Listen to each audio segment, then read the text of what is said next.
Birthdays are supposed to be a time of celebration, a moment to feel appreciated, loved, and, at the very least, acknowledged. But as I sat across from my wife, Sophia, in our elegantly decorated dining room, I felt none of those things. The candlelit ambience, the expensive wine, and the perfectly plated steak she had prepared seemed like the setup for a loving evening. Instead, they were merely props in the cruelest joke of my life. With a calculated smile, she slid a white envelope across the table toward me, her manicured nails tapping lightly on the paper. "Happy birthday, Ethan," she said sweetly, her green eyes gleaming with something I couldn't quite place. Curious, I set down my fork and picked up the envelope. I expected a heartfelt letter, maybe concert tickets, or something simple but meaningful. But as I unfolded the crisp legal document inside, my heart stopped. An eviction notice. I blinked, my mind scrambling to process what I was seeing. My name was printed in cold, impersonal letters, stating that I had 30 days to vacate my own damn home. The house I had paid for, the house we had built together. The house I had assumed would be ours forever. I lifted my gaze to hers, searching for an explanation, a punchline, anything. Instead, I saw only confidence, perhaps even amusement. "What the hell is this?" I asked, my voice steady despite the anger rising in my chest. She took a delicate sip of her wine, her lips curving into an infuriatingly serene smile. "It's exactly what it looks like," she said. "I've filed for divorce, and I want you out of the house." For a moment I just sat there, staring at her, trying to make sense of how we had reached this point. Sure, we had our ups and downs, like any marriage, but nothing had ever suggested we were at the edge of a cliff. Except maybe I had been blind to it. I forced a laugh, more out of disbelief than humor. "You're kidding, right?" She arched a perfectly shaped brow. "I'm dead serious, Ethan." My grip tightened on the paper as my mind kicked into high gear. I wasn't an idiot. If she was being this bold, this smug, it meant she had planned this. This wasn't a heat-of-the-moment decision. It was premeditated. And suddenly, the pieces started falling into place. The late nights at work. The hushed phone calls in the other room. The newfound interest in Pilates and weekly girls' nights that never seemed to involve actual friends. I had suspected something was off for months, but I had convinced myself I was just being paranoid. That's what love does to you. It makes you ignore the alarms blaring in your own head. But this was undeniable. "Why?" I asked, though I already knew the answer. She leaned forward slightly, resting her chin on her hand as if we were having a casual chat over coffee. "Ethan, let's be honest," she sighed, twirling the stem of her wine glass. "Our marriage has been over for a long time. You just didn't want to see it." I stayed silent, letting her dig her own grave. "I've met someone else," she admitted with zero shame. "And I'm ready to move on. The house is legally in my name, so—" There it was. The dagger to the gut. She expected me to fall apart. To beg. To lash out. But I did none of those things. Instead, I smiled. A slow, knowing smile that wiped the smugness right off her face. "You think you've won, don't you?" I said, shaking my head with quiet amusement. Sophia frowned. "Ethan, don't be dramatic. This is just how things are." "Oh no, sweetheart," I murmured, folding the eviction notice neatly and tucking it into my jacket. "This is how you think things are." Her expression flickered with uncertainty. "What are you talking about?" I stood, straightening my sleeves, and reached into my pocket. With a deliberate slowness, I pulled out an envelope of my own and placed it in front of her. Her lips parted slightly as she hesitated, then picked it up. I watched as she unfolded the papers inside, her face shifting from mild curiosity to outright shock. "You," she whispered, her voice trembling. "Yes, Sophia," I said, relishing the moment. "You've been so busy plotting your little coup that you never stopped to consider that I might have a plan of my own." She frantically scanned the documents, her hands shaking as realization dawned. I had known for months that she was cheating. I had played along, pretending to be the clueless husband, while I gathered every piece of evidence I needed.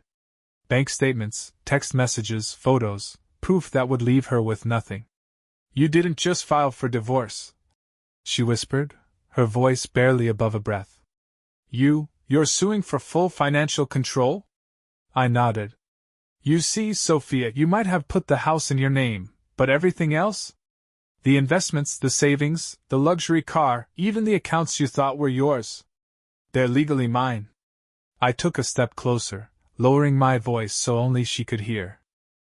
"And as of 2 hours ago, I froze every single one of your assets." Her breath hitched. You can't do that." I leaned in, my lips ghosting near her ear. "Happy birthday to me." The color drained from her face. This was only the beginning. Sophia's hands trembled slightly as she held the envelope I'd handed her, her once smug expression now unraveling with every word she read. I could see the blood drain from her face, her confidence crumbling like a fragile structure built on lies. The eviction notice she'd given me, her grand gesture of dominance, was nothing more than a shallow attempt to control a situation she thought she'd orchestrated flawlessly. But I had been 3 steps ahead. She snapped her gaze up at me, eyes wild with disbelief. "You froze my accounts?" she croaked, her voice a fraction of the confidence it held just moments ago. I nodded slowly, savoring the power shift. "Every single one." The silence between us was electric, filled with the echoes of her crumbling arrogance. She opened her mouth to respond but then closed it, clearly grappling with the realization that her carefully laid plans were unraveling. She tried to recover, straightening her posture, the mask of control slipping back into place. "You can't do this, Ethan. That's illegal." I chuckled, the sound low and bitter. "You'd be surprised what's legal when you're protecting your assets. Assets that, surprise, aren't yours anymore." Her face twisted in frustration as she glanced back at the papers. "This is ridiculous. You can't possibly think." "Oh, I don't just think it," I cut in sharply. "I know it." The truth was, I'd been preparing for this moment for months. Ever since I first noticed the subtle shifts, the late nights, the secretive texts, the hollow affection. While she was busy playing her little games, I'd been consulting with lawyers, financial advisors, even a private investigator. I had gathered everything: bank records, correspondence, surveillance footage. I didn't just have suspicions. I had proof. She sank into her chair, her fingers gripping the edges as if the solid wood could anchor her in the storm I'd just unleashed. "Ethan, let's talk about this rationally," she tried, her voice softening. Ah, the switch. From arrogance to manipulation in record time. Classic Sophia. "There's nothing to talk about," I replied coolly, crossing my arms over my chest. "You handed me an eviction notice on my birthday, Sophia. You thought you were clever. But here's the thing, you don't even own this house." "I do." Her eyes darted around the room, as if searching for some hidden escape hatch. "That's not true," she whispered, more to herself than to me. "Oh, it's very true." I leaned in slightly, lowering my voice. "You see, while you were busy planning your little coup, I was quietly transferring ownership of everything we shared. The house, the cars, the investment accounts. All legally, all documented." I tapped the folder she still clutched. "It's all in there. Signed. Sealed. Delivered." Her breath hitched. "But I had power of attorney." I smirked. "Which I revoked 6 months ago. Guess you missed that memo." She slumped back in her chair, her confidence shattered, replaced by something I'd never seen in her before: fear. But I wasn't finished. "By the way," I added casually, walking over to the bar and pouring myself a glass of whiskey, "your boyfriend, what's his name again?" "Oh, right. Nathan." Her head snapped up, eyes wide. "Yeah," I continued, swirling the glass in my hand. "I know all about him. His little business trips, the hotel rendezvous, even the burner phone you thought I didn't know about." I took a slow sip, savoring both the drink and her growing panic. "You're not as clever as you think, Sophia." She stood up abruptly, her chair scraping loudly against the floor. "You had me followed?" she spat, her voice dripping with indignation. I laughed, genuinely amused. "Oh, sweetheart, you practically left a breadcrumb trail. I just connected the dots." She opened her mouth to retort but then thought better of it. Instead, she snatched the envelope off the table and stormed toward the stairs. I didn't stop her. I didn't need to. Because the war was already won. I walked over to the large window that overlooked the front yard. The sun was setting, casting long shadows across the perfectly manicured lawn, the life I'd built, the life she tried to steal. But this was just the beginning. Sophia had played her hand. Now it was my turn. The next morning dawned with an eerie stillness. The kind that settles in after a storm has passed, but you know deep down another one is brewing. Sophia had locked herself in the guest room the night before, slamming the door with the kind of finality she probably thought would rattle me. It didn't. I sipped my coffee in silence, staring out the kitchen window, the steam rising in lazy tendrils like the remnants of the life we once had. Except now, the house felt different, not empty, but liberated. I was no longer the clueless husband playing the part she'd scripted for me. I was in control. The sound of footsteps broke my thoughts. Sophia emerged, dressed impeccably as always, her face a perfect mask of calm. But her eyes? Those green eyes betrayed her. They were frantic, darting around as if looking for something solid to cling to. She didn't say a word as she grabbed her keys from the bowl near the door. "Going somewhere?" I asked, my tone casual, but the undercurrent sharp.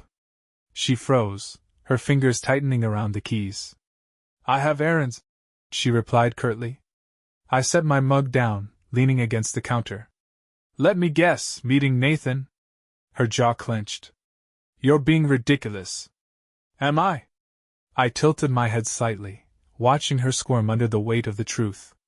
"Because last I checked, Nathan's car was parked outside his apartment all night. Alone." Her face paled, the blood draining faster than her excuses. She tried to recover, straightening her spine. "You're stalking me now?" I chuckled, the sound void of humor. "I don't need to stalk you, Sophia. You're predictable." Without another word, she stormed out, slamming the door behind her. I waited exactly 3 minutes before following. This wasn't about catching her in the act anymore. I already had everything I needed: photos, messages, financial records. But there was one thing left to uncover: Nathan's role in all of this. I knew where she was headed. I'd tracked her routines for weeks, mapping out every lie she told, every secret rendezvous. She wasn't as discreet as she thought. I followed at a distance, my car blending into the morning traffic. She drove with purpose, her hands gripping the steering wheel tighter than usual. After about 20 minutes, she pulled into a parking lot behind a small cafe, one of their usual spots. I parked 2 blocks away and approached on foot, my heart steady, my mind razor sharp. I wasn't here to cause a scene. I was here to observe, to gather the final pieces of the puzzle. From across the street, hidden behind a row of parked cars, I watched them. Sophia sat opposite Nathan, her body language tense. She leaned in, her voice low, her hands animated. Nathan, on the other hand, looked relaxed, almost smug. He sipped his coffee lazily, occasionally glancing around like he owned the place. I couldn't hear their words, but I didn't need to. Their faces told the story. Sophia was panicking, trying to salvage something.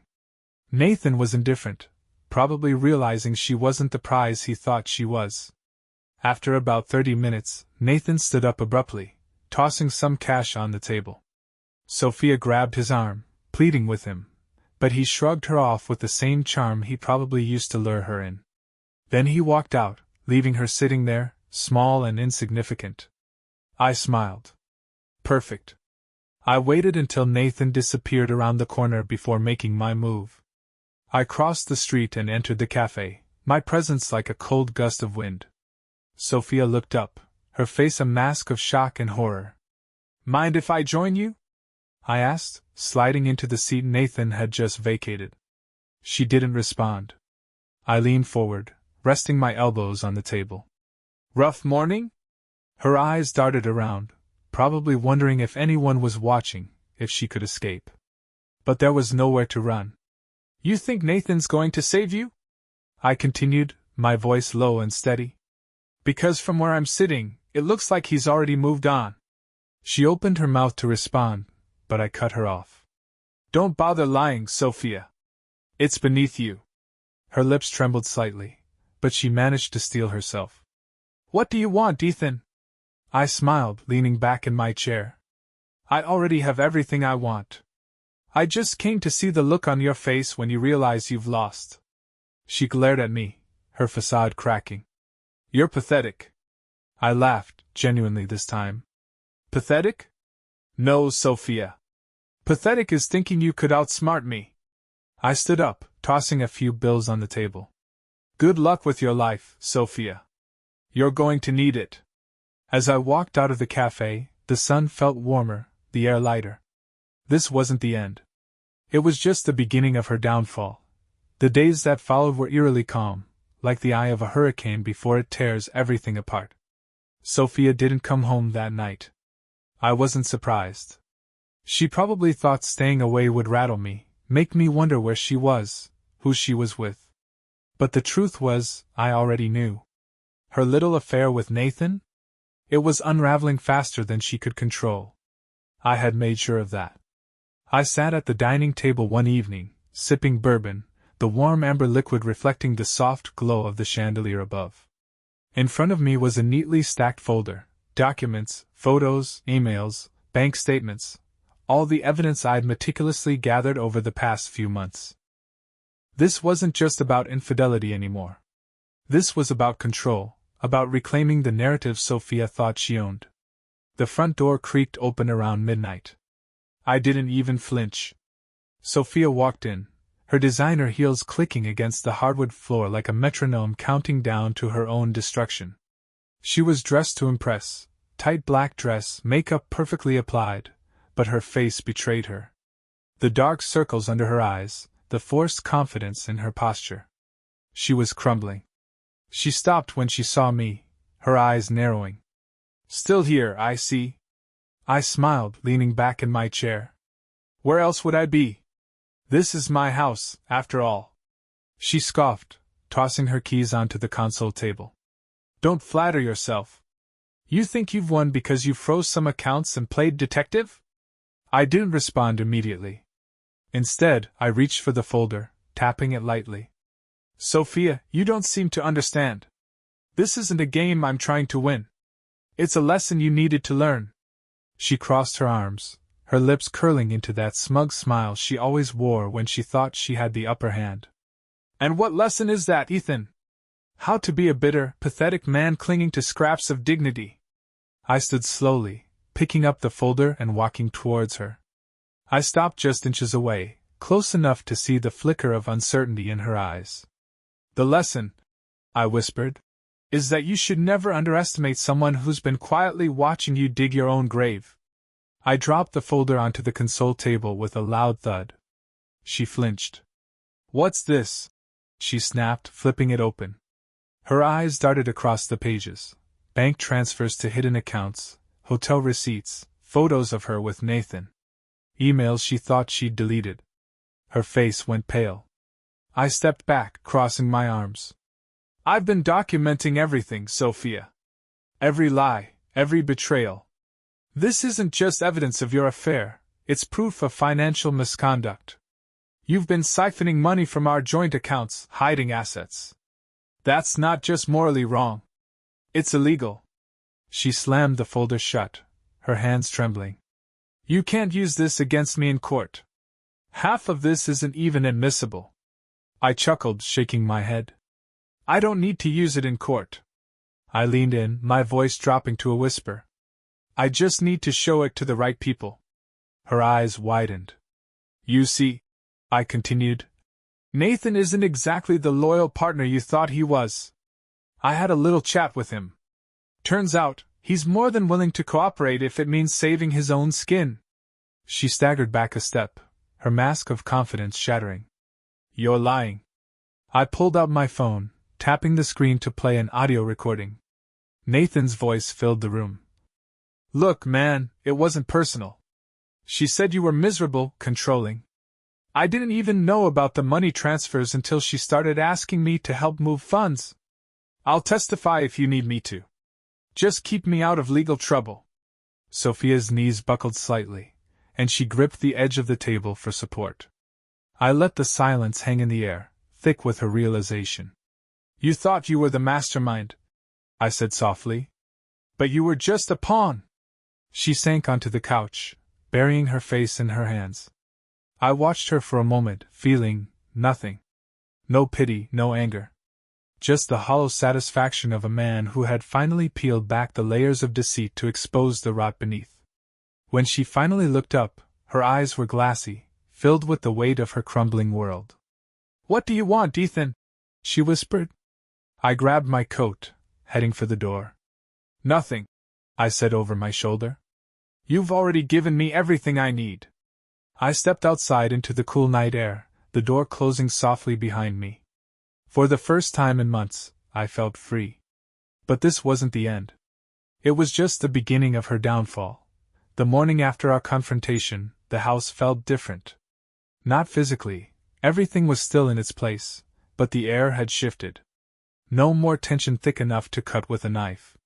No more pretending. Just the raw, unfiltered aftermath of the storm I'd unleashed. I packed my things methodically, not because I had to, but because I wanted to. I'd won the battle, but victory didn't mean staying behind to watch the ruins. Let Sophia sit among the wreckage she'd created. Before leaving, I took one last walk through the house. The living room where we'd hosted parties, laughing with friends who had no idea how broken we were. The bedroom where she whispered empty promises, her lies tangled in the sheets. The kitchen where we planned vacations she'd conveniently taken with Nathan instead. I paused at the door, glancing back just once.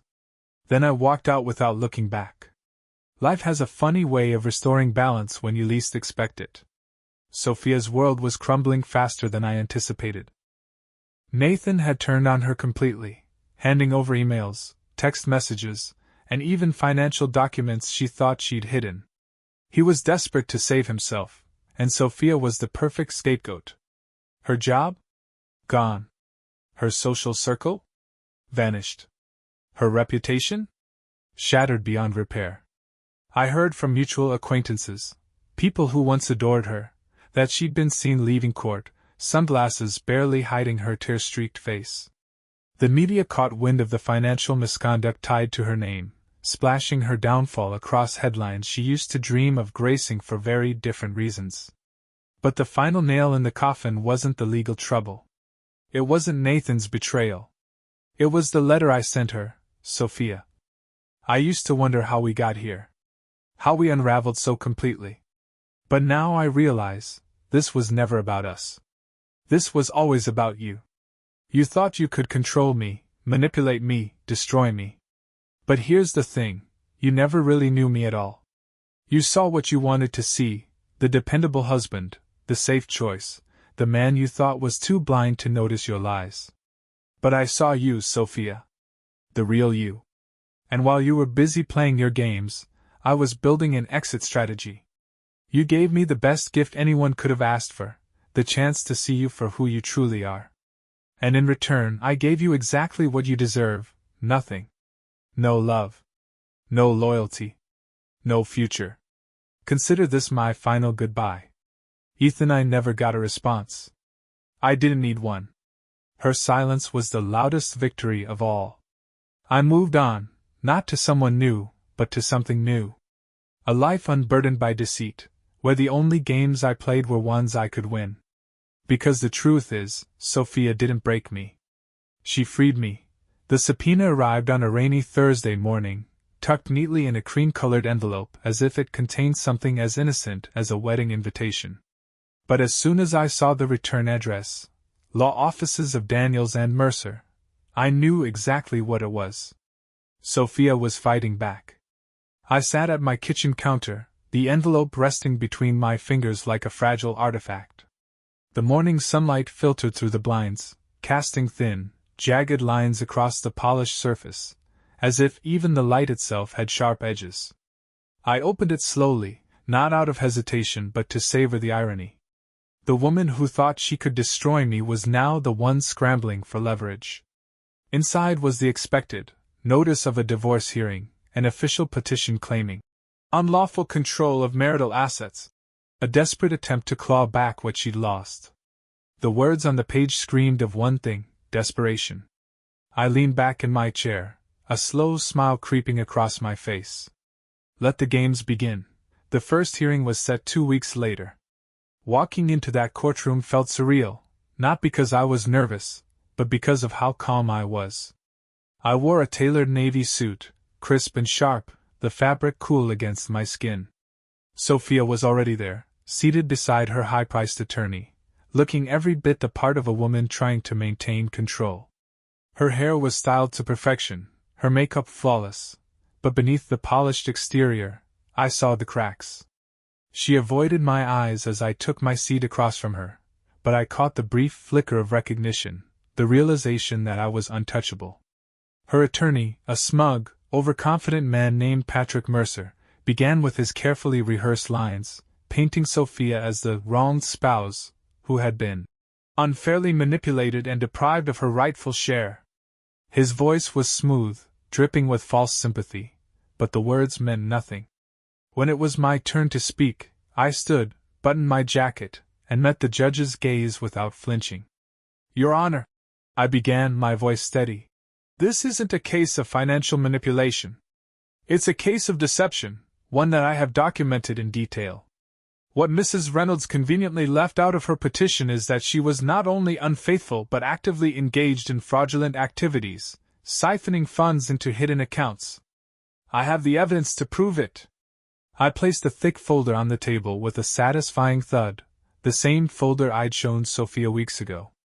The judge glanced at it briefly, then turned to Sophia's attorney. Mr. Mercer, were you aware of these allegations? Mercer's smugness faltered, his jaw tightening. We were under the impression. That's the problem, I interrupted smoothly. You were under an impression. I deal in facts. Sophia's face flushed a deep shade of red, her mask slipping for just a second. The courtroom was just a battlefield. The real war happened behind closed doors, in lawyers' offices, in emails exchanged at odd hours, in whispered conversations over conference tables. Sophia tried every trick in the book. Character assassination, she claimed I was emotionally abusive, distant, cold. But there were no witnesses, no evidence, just her word against mine. Financial manipulation, she hired forensic accountants to dig through my assets, hoping to find hidden wealth she could claim. But all they found were well-organized, transparent records, another plan dead on arrival. Emotional appeals, late-night texts, attempts to meet in person, voicemails filled with, "Can we just talk?" and, "I never wanted it to get this far." I never responded. She wasn't reaching out because she missed me. She was drowning, and I was the last piece of driftwood she could cling to. But just when I thought she'd finally given up, Sophia made her boldest move yet. I received an anonymous tip, a simple email with no subject line, no signature, just a single line of text. You should know what she's planning. Check the enclosed file. Attached was a PDF, photos of Sophia with Nathan. But these weren't just casual meetups or stolen moments of passion. They were strategic. Meetings with new lawyers, discussions with financial advisors. One photo caught my attention, a grainy image of Sophia handing Nathan a thick envelope outside a downtown office. At first, I thought it was more evidence of their affair. But then I realized what it really was. Bribery. She was paying Nathan to fabricate evidence against me. I stared at the screen, my jaw tightening. This wasn't just about revenge anymore. She wanted to ruin me. I didn't wait for the next court date. I went to her apartment, a sleek, soulless place she'd rented after leaving our home. I knocked once hard. She opened the door, surprised but trying to mask it with that same smug confidence she always wore. "Ethan," she said coolly, leaning against the doorframe. "To what do I owe the pleasure?" I stepped inside without waiting for an invitation. She didn't stop me. You crossed the line, I said, tossing a printed copy of the photos onto her glass coffee table. Her eyes flicked down, and for the first time in a long time, I saw fear. Not panic. Not embarrassment. Fear. She tried to recover quickly. I don't know what you're talking about. Don't insult me, I snapped. Bribing Nathan to lie in court? That's not just unethical. It's illegal. Her face hardened, the fear replaced by cold defiance. You think you're so clever, Ethan. But you're just a bitter man who can't stand losing. I leaned in, my voice a whisper. The only thing I've lost is patience. You've already lost everything else. She said nothing as I turned and walked out. The next court hearing was brutal, for her. I presented the photos, the email, the bank records showing the payments to Nathan. Her attorney tried to argue, but it was useless. The judge's expression said it all. Sophia didn't just lose the case. She lost everything. Her reputation, her finances, even her freedom when the judge ordered an investigation into potential fraud and perjury. And me? I walked out of that courtroom without looking back. Because while Sophia had been playing checkers, I'd been playing chess. After the courtroom debacle, Sophia's life unraveled with poetic precision. The media caught wind of her fraudulent schemes, and soon her name was plastered across local headlines. Prominent socialite faces legal turmoil amid financial scandal. The woman who once thrived on appearances was now infamous for all the wrong reasons. But what fascinated me most wasn't the downfall itself. It was how effortlessly she imploded when her lies were dragged into the light. Like a spider's web collapsing under its own weight, each thread snapping one after another. I thought it was over. That I could finally close this chapter, walk away with my dignity intact. I was wrong. Because Sophia's lies didn't just end with me. They ran deeper, woven into places I never thought to look. It started with a call from Jonathan Price, a former business partner of mine. We hadn't spoken in months, not since I'd pulled back from joint ventures during the divorce chaos. His voice was tense, clipped. Ethan, we need to talk. It's about Sophia. I almost laughed. What? She trying to sabotage my professional life now? There was a pause. Then Jonathan's voice dropped to a near whisper. It's not just you. She's been using your name to secure investments. Fake documents. Falsified signatures. And it's not small change, we're talking hundreds of thousands. The words hit harder than I expected. Sophia hadn't just been content with destroying our marriage, she'd used me as a stepping stone to fund her schemes. I gripped the phone tighter, my jaw clenched. Send me everything you have. Within an hour, my inbox filled with documents. Contracts bearing my forged signature, wire transfers linked to accounts I'd never opened, business deals I'd never agreed to. She'd orchestrated an entire network of deceit under my name, betting I'd be too distracted by the divorce to notice. But she underestimated one thing. I was done playing defense. I hired a forensic accountant, Michael Green, a sharp, meticulous man with a knack for uncovering financial skeletons. His investigation revealed more than I'd bargained for. Sophia hadn't acted alone. She'd built an entire web of accomplices, fake shell companies, offshore accounts, and connections to people I didn't even recognize. But one name stood out like a beacon amidst the mess: Nathan. Turns out, Nathan wasn't just the guy Sophia cheated with. He was her partner in crime, literally. They'd been funneling money through bogus investments, using my reputation to attract unsuspecting investors. I wasn't just dealing with infidelity anymore. This was fraud. I knew Sophia wouldn't meet with me willingly. She was too proud, too afraid of facing the man who'd dismantled her carefully crafted world. But Nathan? He was predictable, greedy, impulsive, and desperate for control. I had Michael pose as a potential investor interested in one of Nathan's fake ventures. They set up a meeting at a downtown bar, a sleek, dimly lit place where deals were often made under the illusion of sophistication. I arrived early, watching from a corner booth as Nathan strutted in, all false confidence wrapped in an expensive suit. He scanned the room, oblivious to my presence. Sophia followed shortly after, her face partially hidden under oversized sunglasses. She looked worn, a shadow of the woman she used to be. But her arrogance hadn't faded, it clung to her like a second skin. Michael engaged them in conversation, feigning interest, while I listened from a discreet distance, recording every word. And that's when I heard it. Nathan leaned in, his voice low but clear. "Don't worry, Sophia. Once this deal closes, we'll disappear. He'll never catch us." Sophia chuckled softly, the sound like nails on a chalkboard. "Ethan's smart, but he's predictable. I know how he thinks. He'll never see it coming." I smiled in the shadows. Oh, but I already had. After they left, I didn't follow immediately. I waited until the next day, showing up at Nathan's sleek downtown apartment unannounced. When he opened the door, his smug grin faltered the second he saw me. "Ethan," he stammered, trying to recover. "Didn't expect to see you here." I pushed past him without waiting for an invitation. "Yeah, well, I've been meaning to catch up." Sophia appeared from the hallway, her face draining of color the moment she saw me. "Ethan, what are you doing?" I cut her off, pulling out my phone and hitting play. Their conversation from the night before echoed through the room. Every word. Every lie. Nathan lunged toward me, but I stepped back, slipping the phone into my pocket. "Don't bother. I've got copies." Sophia's facade crumbled. "What do you want?" she snapped, her voice brittle. I smiled coldly. "Justice." I left them standing there, frozen in their own guilt. With the recordings and financial evidence in hand, I went straight to the authorities.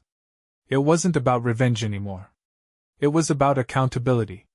Sophia and Nathan were arrested within a week, charged with fraud, embezzlement, and conspiracy. The courtroom was packed the day of their arraignment. I didn't sit in the back.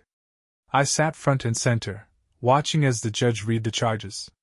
Sophia avoided my gaze, but Nathan wasn't as strong.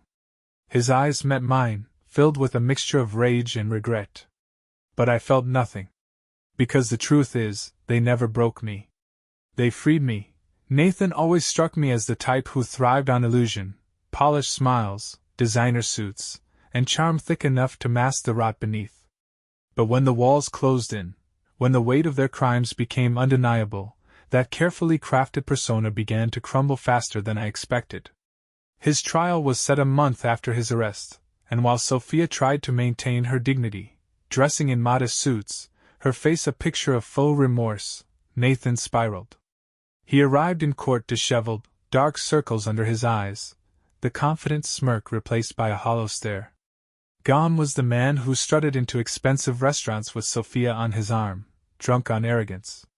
Now, he was just another criminal waiting for the hammer to drop. And it did. The courtroom was packed.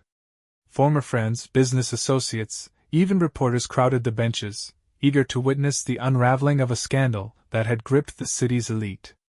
I sat quietly, observing, not as a victim but as a man who'd already won the battle long before it reached this point. Nathan's defense was weak, pathetic even. His lawyer tried to paint him as a pawn, manipulated by Sophia. A vulnerable man ensnared by a woman's deceit. But Nathan wasn't a pawn. He was a co-conspirator, drunk on greed and arrogance.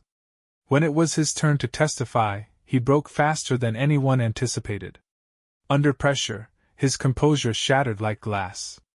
"It wasn't just me," he blurted out, his voice cracking. "Sophia planned everything. She used me." His lawyer's face went pale, trying to reel him back, but it was too late. Nathan kept talking, spilling every detail, how they forged documents, laundered money, manipulated investors. I leaned back, suppressing a smile. This was better than any revenge I could have planned. I'll never forget Sophia's face as Nathan threw her under the bus. She sat there, rigid, her knuckles white as she gripped the edge of the defense table. Gone was the polished, composed woman who once believed she could control everything. She'd built her empire on lies, and now it was collapsing in real time.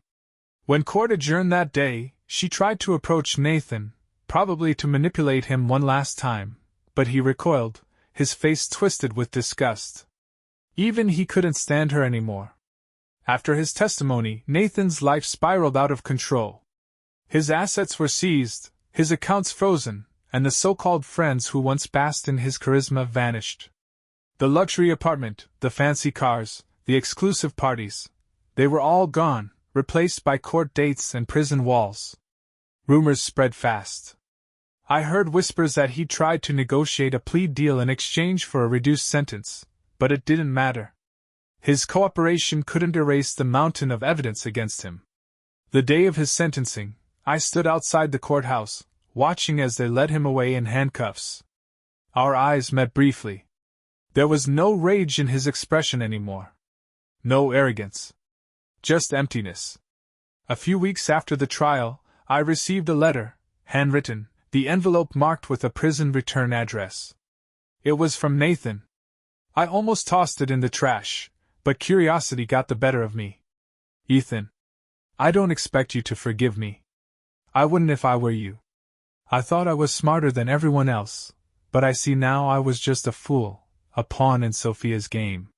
You were right about her. She never cared about me. I was just another tool she used to get what she wanted. She destroyed both of us, but the difference is, you survived. I envy that. Nathan. I folded the letter and tucked it into a drawer, not because it mattered, but because it didn't. Nathan's apology wasn't for me. It was for himself. After Nathan's collapse, Sophia stood alone. No allies. No money. Just the wreckage of the life she'd built on manipulation and deceit. But she wasn't done yet. Because people like Sophia never go quietly. She filed an appeal, her last desperate attempt to escape the consequences. The case was weak, built on the same lies that had already crumbled under scrutiny. But she was determined to fight, clinging to the illusion of control like it was all she had left. And maybe it was by the time Sophia filed her appeal, it wasn't about winning anymore, it was about survival. She'd lost everything, her reputation, her wealth, and even Nathan, whose betrayal in court was the final nail in her coffin. But Sophia was never the type to accept defeat gracefully. She wasn't fighting for redemption. She was fighting because it was the only thing left she could control. The courtroom felt familiar now, like an old battleground scarred by previous wars. But this time, there was no army at Sophia's side. No expensive lawyers, no loyal friends sitting in the gallery for moral support. Just her, sitting alone at the defendant's table, her once flawless appearance now dulled by the weight of consequences she never thought she'd face. She'd aged in the months since Nathan's sentencing. The sharp lines around her eyes and the hollowed cheeks spoke of sleepless nights and a life stripped bare. But her eyes, the same green eyes that once held arrogance, still burned with defiance. When the judge entered, the room fell silent. Sophia's lawyer stood to present the appeal, a thin argument based on procedural errors that didn't exist and claims of undue influence, which, ironically, was something Sophia had mastered herself. I sat in the back, not because I had to, but because I wanted to see the final act of her performance. But then, something unexpected happened. Sophia stood up. "I'd like to speak," she said, her voice steady despite the cracks beneath the surface. The judge nodded, allowing her to approach the bench. And that's when she delivered her final betrayal. "I was coerced," Sophia began, her voice laced with calculated vulnerability. "I wasn't the mastermind. I was manipulated, threatened, by my ex-husband, Ethan Reynolds." A ripple of shock swept through the courtroom. I didn't move. I didn't even blink. Because this was classic Sophia. When backed into a corner, she didn't retreat, she attacked.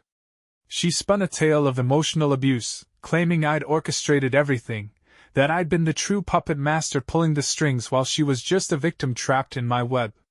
She even presented fabricated emails, messages she'd clearly written herself, painting a picture of a controlling, vindictive husband who'd manipulated her into financial crimes. It was bold, desperate, and brilliantly stupid. Because what she didn't know was that I'd anticipated this move. When her lawyer rested their case, my attorney stood up with the confidence of a man holding an ace. "Your Honor, we'd like to submit new evidence," he said, placing a flash drive on the clerk's desk. "Security footage. Recorded calls. Digital forensics.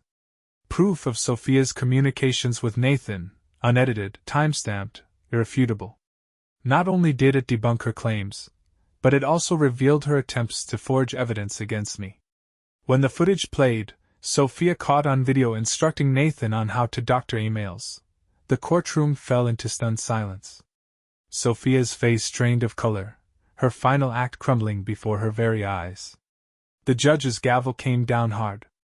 Appeal denied. Sophia was sentenced to additional time for perjury and evidence tampering. I walked out of that courtroom one last time, not victorious, but free. She had nothing left to take. No more lies. No more manipulation. Just the echo of a life she'd destroyed, not mine, but her own. Months later, I received a letter from the prison. Unlike Nathan's, I didn't open it. I didn't need to. I already knew what it would say. Regret. Blame. Maybe even an apology wrapped in more lies. I burned it without reading a single word. Because Sophia's story was over. And mine had just begun. It's strange how life feels after the dust settles, how quiet it becomes when the chaos that once consumed you fades into the background. No courtroom hearings. No surprise letters. No more shadows lurking in the corners of my mind. Just silence. And yet, that silence held its own weight. Sophia was gone, not physically, but from my life, my thoughts, my future.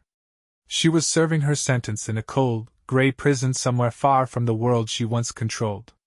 Nathan was just a footnote, buried under the consequences of his greed. And me?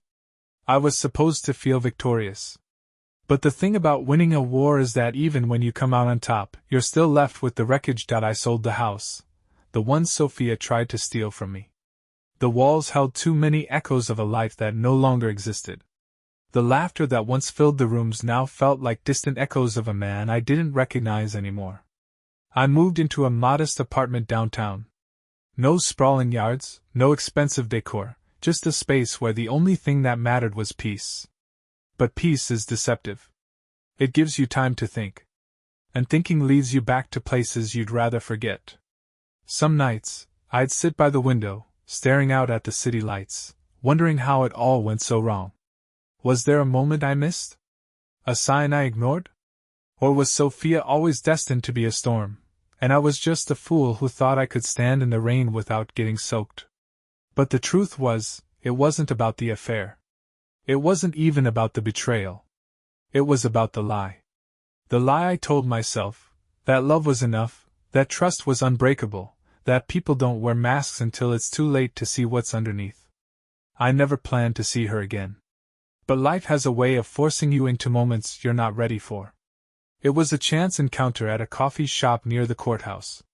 I was there meeting a client when I saw her, Sophia, sitting alone by the window, her prison sentence clearly behind her. She looked different.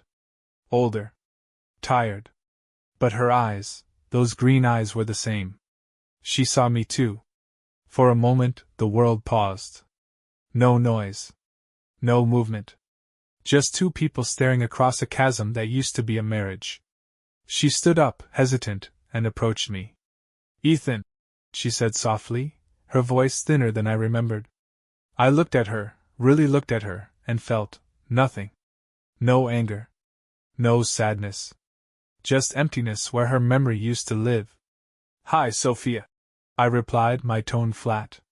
She searched my face, probably looking for something. Regret, longing, maybe even forgiveness. But there was nothing left to find. I wanted to say I'm sorry," she whispered. I nodded once, not out of acceptance, but acknowledgement.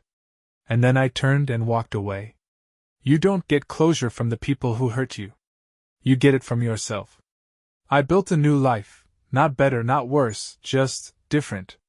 A life where I wasn't defined by what happened to me, but by what I chose to do after. I didn't need revenge. I didn't need forgiveness. I just needed to let go. And I did. The end. But not the happy kind. Because life doesn't tie things up with neat little bows. Sometimes, the best ending you get is knowing you survived. And that's enough.